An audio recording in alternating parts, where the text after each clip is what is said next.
गर्न पर्यो। तिमी ज्वाइँ भनाउँदा पनि फेरि 12 गाउँ डुलेर यथेसम्म आउने बेला भयो महाराजको उहाँ तल जानुभएछ के ओडामा जानुभएछ, ओडामा बिहा दर्ता गराउने भनेर जानुभएछ।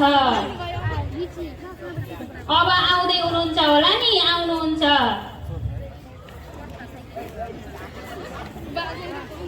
यो जति गाली गरे पनि साउको भन्दा प्याजको मै खै कठैबाट मेरो नाति आमा यसले छेलेको छ, यसको दिशा पनि स्याहारिदिनु न आमा। मलाई बुढा आएर धोइदिन्छ। यो भाउ खान नपाएर, पोसिलो खान नपाएर दुध नआएर रोको कि आमा। तपाईँले मलाई मासुको झोल खाना दिए पनि मलाई ओल्ली तागत मिल्थ्यो कि। हाम्रो बेला त्यही त भएन, तँलाई त खानै दिएन। हामीले ज्वानको झोल नपाएर त्यत्रा भाँडा छोरछोरी हुर्काइयो। उहिलेको जस्ता जमाना होइन आमा, अहिले त पोसिलो खाना पर्छ भन्छन्। ए आउनुभयो।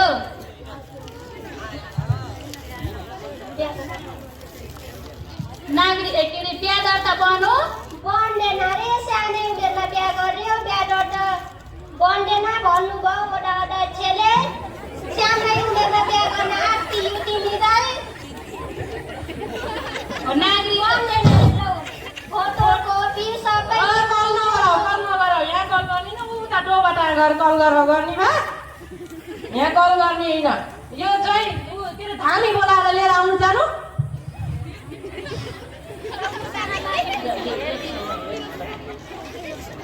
मेरो नानीलाई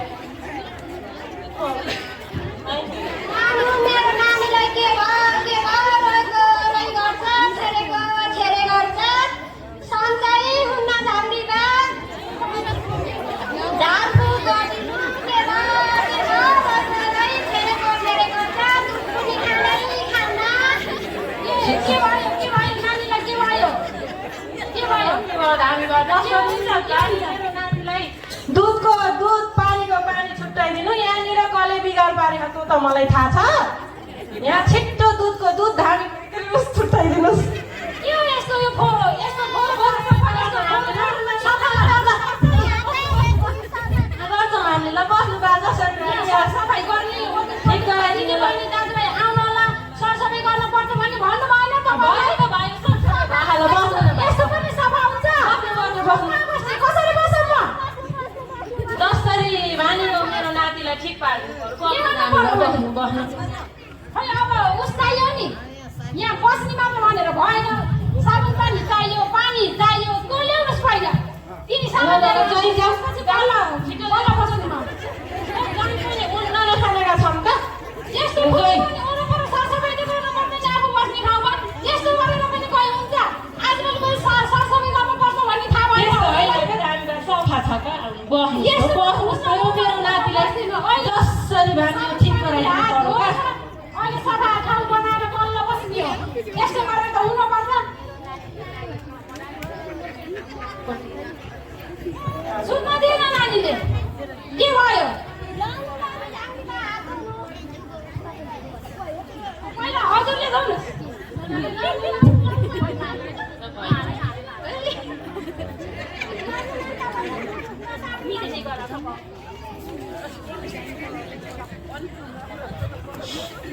हुनुभयो दुइटैले?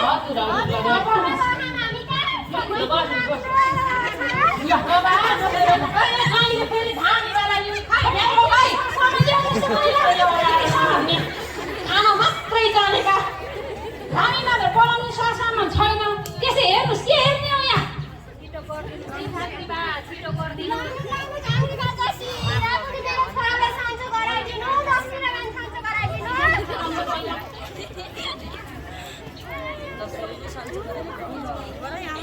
यहाँ म खरानी फुकेर हेर्छु है।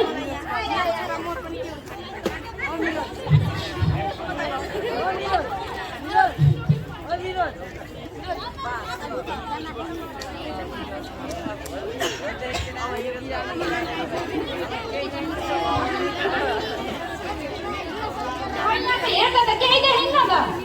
लागन भागन जस्तो त छैन। यहाँ त बच्चाको नारी छाम्दा यो ज्यान मुख दिएका त झाडा पखाला लाए जस्तो छ यो बच्चालाई। झाँकी बा के भन्नुहुन्छ भने यत्रो बच्चालाई झाडा पखाला लाग्छ।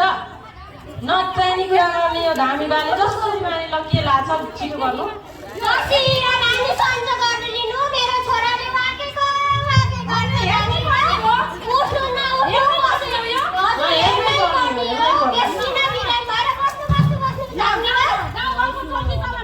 हेर्न त परो तर सन्चो चाहिँ हुन्छ कि हुन्न मेरो गर्ने उसो गर्छु है मैले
म 17 वर्ष 17 वर्ष हजुर ओहो यति सानो उमेरमा बिहा गरेर बच्चा जन्माएर अहिले कति वर्ष हुनुभयो 17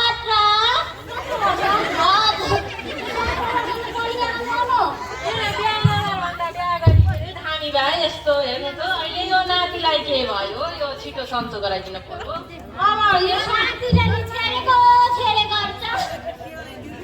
अब यो सानो उमेरमा बिहा गर्नु आएर दुःख भयो अब यस्तो गर्न भएन यो नानीलाई हस्पिटल लानु पर्यो अब फेरि अब यो हेरे कुरा गर्नुपर्छ पर्दैन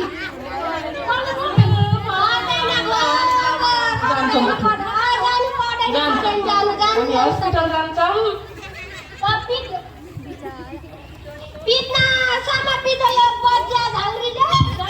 पल्लो गाउँको धामी बोलाएर आउनुहोस् हामी डक्टरसँग जाँदै जाँदैन हामी धामीसँग जाने हो ओहो यो के खस फुसफुस हो भन्छु के भयो के हुँदैछ नमस्कार नमस्ते अनि के हुँदैछ के यो हाम्रो यो नातिलाई सन्चो भएन हेर्नु नानी के भयो यो नानीलाई के धामीलाई बोलाएको अब सन्चै भएन अहिलेको जमानामा त धामी झाँक्री होइन नि स्वास्थ्य चौकी लैजानु भएको छैन के भन्छन् है यिनी नानीले पनि होइन झाँक्री गर्न पर्यो के अरे धामी झाँक्रीको विश्वास